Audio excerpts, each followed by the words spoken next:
5,000 సంవత్సరాల తర్వాత నాసా శాస్త్రవేత్తలు సుగ్రీవుని గుహను కనుగొన్నప్పుడు ఏం జరిగిందో తెలిస్తే మీరు ఆశ్చర్యపోతారు. ఈ సంఘటనను, సాక్ష్యాలను చూసి కేవలం సైన్స్నే నమ్మే శాస్త్రవేత్త కూడా సనాతన ధర్మానికి భక్తుడయ్యాడు. మీరు కూడా రామాయణాన్ని నమ్మేవారైతే ఈ వీడియోని లైక్ చేయండి, కమెంట్ బాక్స్లో జై శ్రీరామ్ అని వ్రాయండి. రామాయణంలో ఎన్నో పాత్రల ప్రస్తావన కనిపిస్తుంది. ఆ పాత్రలు వేటికవే చాలా ప్రత్యేకమైనవి, ముఖ్యమైనవి. దశరథ రాజుతో పాటు అతని 3 భార్యలు, గురు వశిష్ఠ, జనక మహారాజు, విభీషణుడు, అంగదుడు, అనేక ఇతర పాత్రలు కూడా రామకథతో ముడిపడి ఉన్నాయి. వారిలో ముఖ్యమైన వాడు సుగ్రీవుడు, కిష్కింధరాజు, రఘురాముడి మిత్రుడు. రావణుడు సీతను అపహరించిన తర్వాత ఆమెను శోధించే సమయంలో రాముడు ఋష్యమూక పర్వతంపై సుగ్రీవుని కలుసుకున్నాడు. వాళ్లు కలుసుకున్న ఆ గుహ ఇప్పటికీ అక్కడ ఉంది. కలియుగంలో ఆ ప్రదేశాన్ని ఏ పేరుతో పిలుస్తారు, మరియు ఈరోజు కూడా ఆ స్థలాన్ని సందర్శించవచ్చా? ఈ పూర్తి సమాచారాన్ని ఈ వీడియోలో అందించబోతున్నాము. నాసా శాస్త్రవేత్తలు సుగ్రీవుని గుహను అన్వేషించిన సంవత్సరాల తర్వాత ఏం జరిగింది? రామాయణం కేవలం ఊహ మాత్రమే అని చెప్పుకునే వారి ముఖం మీద పెద్ద చెంపదెబ్బ కొట్టినట్టుగా ఒక సాక్ష్యం వారికి లభించింది. అయితే సుగ్రీవుడు ఋష్యమూక పర్వతంపై ఎందుకు నివసించాడనే ప్రశ్న తలెత్తుతుంది. అతనొక రాజు అయినప్పటికీ అతను పర్వతం మీద నివసించేవాడు. వాలి తన సోదరుడు సుగ్రీవుని హింసించినప్పుడు అతను తన రాజసభను వదిలి ఋష్యమూక పర్వతానికి వెళ్లవలసి వచ్చింది. ఎందుకంటే ఒకప్పుడు ఈ పర్వతం పైన ఋషి మాతంగ్ ఆశ్రమం ఉండేది. మాతంగ్ మహర్షి ఆశ్రమాన్ని వాలి అపవిత్రం చేయడం వలన ఆయన వాలికి శాపం ఇస్తాడు. వాలి ఈ పర్వతం దగ్గరకు ప్రవేశించిన వెంటనే అతను చనిపోతాడని శాపమిచ్చాడు. ఇక సుగ్రీవుడు ఋష్యమూక పర్వతం మీద ఆశ్రయం పొందవలసి వచ్చింది. వాలి ఈ ప్రదేశానికి ఎప్పటికీ రాడని అతనికి తెలుసు. అలాంటి సుగ్రీవుని గుహ ఈ ప్రదేశంలోనే కనిపిస్తుంది. రామాయణంలో ఋష్యమూక పర్వతం ప్రస్తావన ఉంది. ఈ రోజున ఆ ప్రదేశం కర్ణాటక రాష్ట్రంలోని హంపి నగరంలో ఉంది. హంపి ఒకప్పుడు ప్రసిద్ధ విజయనగర సామ్రాజ్యానికి రాజధాని. ఒకప్పుడు ఈ ప్రాంతంలో వానరులు నివసించేవారు. రాజు వాలి సుగ్రీవుల రాజధాని కిష్కింధ నగరం. రామాయణంలోని ఎన్నో అంశాలు, రాముడి రాకకు సాక్ష్యంగా ఉండే అనేక సాక్ష్యాలు మనకు ఈ గుహ చుట్టూ కనిపిస్తాయి. సుగ్రీవుడు ఈ గుహలో చాలా ఏళ్లుగా నివసించాడు. ఆ గుహనే నేడు సుగ్రీవుని గుహగా పిలుస్తున్నారు. తుంగభద్ర నది ఒడ్డున ఉన్న ఈ ప్రాంతం చాలా సుందరమైనది. ఇప్పటికీ ఈ గుహను సందర్శించేటప్పుడు మనం రామాయణ కాలానికి వచ్చామా అన్నట్టుగా అనిపిస్తుంది. అయితే ఇది నిజంగా సుగ్రీవుని గుహ అని కొందరు నమ్మనే నమ్మరు. కొంతమంది రామాయణాన్ని ఒక ఫ్యాంటసీగా కూడా భావిస్తారు. కానీ ఈ వీడియో ముగిసిన వెంటనే వాళ్ళు కూడా చాలా చేంజ్ అవుతారు.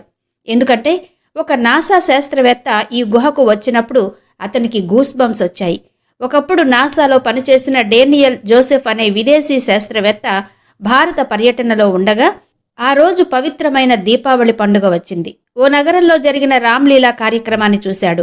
భాష హిందీ కావడం వల్ల ఆ నాటకం పెద్దగా అర్థం కాకపోయినా పాత్రలన్నీ చాలా ఆసక్తికరంగా ఉండడంతో రామాయణం గురించి మరింత సమాచారం సేకరించాలి అనుకున్నాడు. అతడు దేవుణ్ణి నమ్మలేదు, కానీ దేవుడే అతన్ని తన ఆశ్రయంలోకి పిలుస్తున్నట్టు అనిపించింది. రామాయణం మొత్తాన్ని ఆంగ్లంలోకి అనువదించడం ద్వారా అర్థం చేసుకున్నాడు. ఇక ఆ సంఘటన మొత్తం తెలుసుకుని ఆశ్చర్యపోయాడు. వారింకా లోతుకు నిజాన్ని తెలుసుకోవాలి అనుకున్నారు. అతనొకప్పుడు ప్రసిద్ధ నాసా శాస్త్రవేత్త. ఈ ఘటనపై పరిశోధనలు చేసి అందరి ముందు నిజానిజాలు తేవాలనుకున్నాడు. అదే క్రమంలో తనకు అత్యంత సమీపంలో ఉన్న కర్ణాటకలోని హంపి నగరమే మొదట కనిపించింది. అదే సమయంలో దానికి సంబంధించిన ఎన్నో విషయాలు కూడా లభించాయి. రామాయణ కాలం కాబట్టి డేనియల్ జోసెఫ్ అన్నిటికంటే ముందుగా అక్కడికి వెళ్లి పరిశోధన చేయాలి అనుకున్నాడు. ఆ తర్వాత అతను వెంటనే సుగ్రీవుడి గుహకు బయలుదేరాడు. అతను కర్ణాటకలోని హంపి నగరానికి చేరుకున్నప్పుడు ఆ గుహ నిజంగా అతన్ని ఆశ్చర్యపరిచింది. ఆ ప్రదేశం తనకు ఏదో మాయాజాలంలా అనిపించింది. అతను ఎన్నో శతాబ్దాల క్రితానికి వెళ్ళినట్టు అనిపించింది. సుగ్రీవుడు గుహలోకి ప్రవేశించగానే శ్రీరాముడు, సోదరుడు లక్ష్మణుడి పాదముద్రలు కనిపించాయి. అలాగే ఆ గుహ లోపల వివిధ రీతుల్లో అనేక విషయాలు రాసినవి దొరికాయి.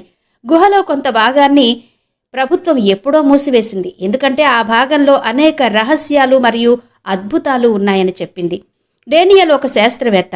అతను ఆ ప్రాంతానికి వెళ్లి నిజాన్ని తెలుసుకోవాలి అనుకున్నాడు. రామాయణానికి సంబంధించిన ఆ గుప్త సాక్ష్యాలను అందరి ముందు పెట్టాలనుకున్నాడు. కానీ కొందరు అధికారులు లోపలికి వెళ్లకుండా అడ్డుకున్నారు. కానీ డేనియల్ ఒప్పుకోలేదు. అతను చాలా మొండిగా ఉన్నాడు. అతను ఆ భాగంలో పరిశోధన చేయాలనుకున్నాడు. దానికోసం రాత్రివేళ అత్యంత అనుకూలమైందిగా భావించి రాత్రి 1 గంటకు అవకాశం దొరకబుచ్చుకుని అతను సుగ్రీవుని గుహలోకి వెళ్ళాడు. ఆ సమయంలో అక్కడెవరూ లేరు. ఎలాగోలా ఆ ప్రాంతంలోకి ప్రవేశించి పరిశోధనలు చేయడం ప్రారంభించాడు. చాలా చోట్ల వెతికినా ఆ రాత్రి ఏమీ కనిపించకపోవడంతో చాలా నిరాశ చెంది రామాయణాన్ని మనసులోనే ఊహించుకోవడం మొదలుపెట్టాడు. ఇవి మనుషులు సృష్టించిన తప్పుడు కథలని వారు భావిస్తున్నారు అనుకున్నాడు. రామాయణం లాంటిది నిజంగా ఏమీ లేదు. కానీ మరుసటి రోజు రాత్రి అతనికి ఒక కల వచ్చింది. ఆ కలలో ఒక ప్రత్యేక శక్తి అతన్ని సుగ్రీవుని గుహకు వెళ్లమని ఆదేశించింది. పడమటి భాగంలో తవ్వి చూస్తే అక్కడ ఒక అద్భుతం దొరుకుతుంది అని చెప్పింది. రామాయణం నిజమని నమ్మడానికి ఇదే అతిపెద్ద నిదర్శనం. మరుసటి రోజు రాత్రి మళ్లీ గుహకు చేరుకుని పడమటి భాగంలో తవ్వడం ప్రారంభించాడు. ఆ భాగంలో జరిపిన తవ్వకాలలో ఆయన అక్కడి నుండి చాలా పురాతన కాలం నాటి అపురూపమైన వజ్రం కనుగొన్నాడు. ఆ వజ్రానికి ఎన్నో శతాబ్దాల నాటి చాలా పెద్ద చరిత్ర ఉందని అనిపించింది.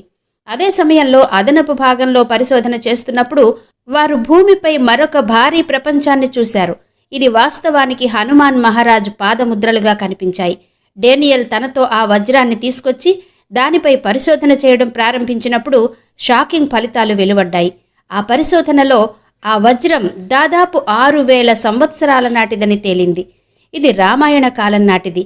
ఒక పుస్తకం ఆధారంగా చూస్తే ఈ వజ్రాన్ని రాజులు, మహారాజులు ఆ సమయంలో వాళ్ల కిరీటాల్లో ఎక్కువగా ధరించేవారు. కోతి జాతుల ప్రజలు కూడా తమ కిరీటాలకు ఇలాంటి వజ్రాలను జత చేస్తారు. ఈ వజ్రం ఒక రకంగా కోతులకు సంబంధించింది అని చెప్పొచ్చు. అందులోనూ సుగ్రీవుడు వానర జాతికి చెందినవాడు కూడా. కాబట్టి సుగ్రీవుని గుహలో ఈ రకమైన వజ్రాన్ని కనుగొనడం పెద్ద ఆవిష్కరణ అని చెప్పొచ్చు. ఆ తర్వాత క్రమంగా ఆ శాస్త్రవేత్త రామాయణాన్ని నమ్మడం మొదలుపెట్టాడు. ఆ తర్వాత అతను శ్రీలంకలోని అశోక వాటికకు వెళ్ళాడు. అక్కడ 14 సంవత్సరాలు సీతమ్మ తల్లిని ఉంచారు. రామాయణంలో పేర్కొన్న అశోక వాటిక ఇప్పటికీ శ్రీలంకలో ఉంది. దాన్ని సీతా ఎలియా అని పిలుస్తారు అంటూ చెప్పాడు. ఈరోజు అదే స్థలంలో ఒక ఆలయం కూడా ఉంది. మరియు ఇక్కడే హనుమాన్ మహారాజ్ శ్రీరాముని ఉంగరాన్ని సీతామాతకు ఇచ్చాడు. అశోక వాటిక అనే పేరు ప్రకారమే అక్కడ చాలా అశోక వృక్షాలుండేవి. నేటికి మనం వాటిని చూడొచ్చు. అశోక వాటిక రామాయణానికి సజీవ సాక్ష్యం. రామాయణంలో రామసేతు వర్ణన ఉంది. దీనిని ఆంగ్లంలో ఆడమ్స్ బ్రిడ్జ్ అని పిలుస్తారు. కానీ దానిని ప్రేమకు చిహ్నంగా భావిస్తారు చాలామంది. తమిళనాడు, భారతదేశం యొక్క ఆగ్నేయ తీరంలో రామేశ్వర ద్వీపం మరియు శ్రీలంక వాయువ్య తీరంలో మన్నార్ ద్వీపం మధ్య ఒక గొలుసును చూడొచ్చు. భౌగోళిక పరమాణువు ఈ వంతెన ఏ సమయంలో అయినా భారతదేశం, శ్రీలంకను కలిపేదిగానే ఉంటుంది. ఇది 30 కిలోమీటర్ల పొడవు ఉంటుంది. అలాగే స్పేస్ నుంచి కూడా సులభంగా చూడొచ్చు. నేటికి సనాతన ధర్మం ఈ రామసేతు అద్భుతాన్ని చెప్తూనే ఉంది. దీనిని శ్రీరాముడు స్వయంగా మరియు వానర సైన్యం కలిసి సృష్టించారు. అదే సమయంలో శ్రీలంక రామాయణ పరిశోధన కమిటీ శ్రీలంకలో 4 విమానాశ్రయాలను కనుగొన్నట్టు కూడా పేర్కొంది. రావణుడు తన విమానాలను ఈ ప్రదేశాల్లో తిరిగేవారట. రామాయణంలో వివరించిన లంక నిజానికి శ్రీలంక అని, ఇక్కడే ఆ 4 విమానాశ్రయాలను కనుగొన్నామని కమిటీ చైర్మన్ అశోక్ కేంద్రం చెప్పారు. రావణుడు తన పుష్పక విమానంతో సహా అనేక ఇతర విమానాలను ల్యాండ్ చేయడానికి ఎయిర్పోర్టుగా ఉపయోగించాడు. శ్రీలంకలో ఇలాంటి ప్రదేశాలు చాలా ఉన్నాయి. రామాయణంతో ముడిపడి ఉన్న అనేక ఆధారాలున్నాయి. భారతదేశంలో కూడా రామాయణ కాలంతో సంబంధం ఉన్న సుగ్రీవ గుహతో సహా అనేక ఇతర ప్రదేశాలున్నాయి. అంటే శ్రీలంకతో భారత్కు ఉన్న అనుబంధం ఇందులో నిజమెంతో రుజువైంది. నిజానికి రామాయణం కల్పన కాదు, సత్యం. మీరు కూడా రామాయణం నిజమని విశ్వసిస్తే దిగువ కమెంట్ బాక్స్లో మీ అభిప్రాయాన్ని తెలియచేయండి. అలాగే ఈ వీడియో మీకు ఎలా అనిపించిందో క్రింద కమెంట్ సెక్షన్లో చెప్పండి.